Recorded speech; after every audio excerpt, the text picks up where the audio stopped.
There are different treatment options for varicocele kung confirmed ng may varicocele kayo at kung may indication na kailangan mag-intervene doon sa varicocele ninyo. Kasi remember, just by having varicocele, hindi naman yun hatol na kailangan ng mag-treat agad. Kasi 15% of the normal population have varicoceles, but they do not have the manifestations or indications for varicocelectomy tulad ng pain, subfertility, abnormal testicular growth, abnormal semen analysis. Pero para dun sa mga kailangan ng treatment, maraming options. And mostly it's minimally invasive and surgical. So, mapapakita ko sa inyong boring na chart. Pero ito yung isa sa mga guiding forces ninyo to choose yung treatment ninyo. Number one, syempre kailangan available kung nasan kayo.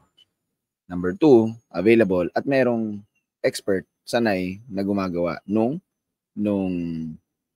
treatment option na tinutukoy ko. For example, ito, sclerotherapy tsaka embolization. Basically, parang maglalagay ng maliit na instrumento dun sa ugat, bibigay ng gamot or ng pambara ng ugat para magsara yung varicocele. Parang ganun yung basic idea nun. Pero itong part na to yung pinakatingnan ninyo. Yan, yung recurrence or persistence ng treatment option. Kasi makikita ninyo dyan na iba-iba per treatment option. Pag may antegrade sclerotherapy or retrograde sclerotherapy, yung persistence or recurrence nila up to 9%, 9.8%. Ito, complications na pwedeng makita kapag inoperahan kayo niyan. Retrograde embolization, personally, I have not performed this type of operation for varicocele. 3 to 11% yung recurrence. Ibig sabihin, pwedeng umulit yung varicocele. Yun yung recurrence. Yun yung tinutukoy na recurrence sa problemang yan. Next, we have yung open operations, which is trained almost all Filipino urologists sa ganitong types of operation. Yung pinagkaiba na lang dito ay kung ano yung approach, saan yung hiwa. Scrotum, sa may bandang itlog na mismo. Inguinal, singit. Open retroperitoneal, high ligation, ibig sabihin doon sa may bandang tiyan. Microsurgical, inguinal, or subinguinal, sa bandang mas baba pa ng singit. Ngayon, tingnan niyo yung labanan dyan. Itong part na to. Yan yung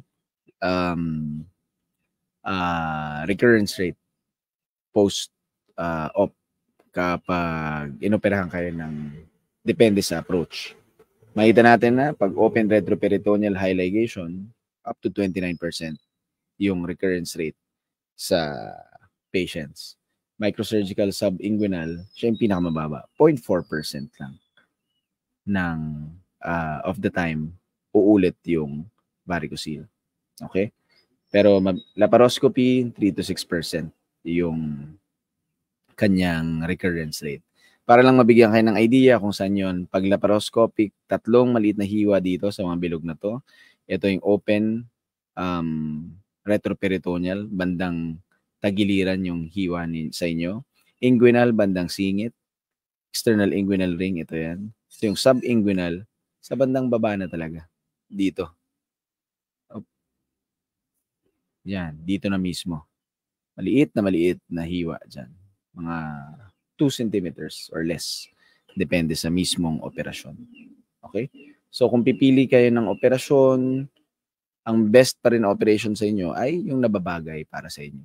You will have to discuss that with your urologist or general surgeon na gumagawa ng ganito. And para mapresenta sa inyo yung risks and benefits at kung nababagay ba sa inyo yung mismong operasyon na yun.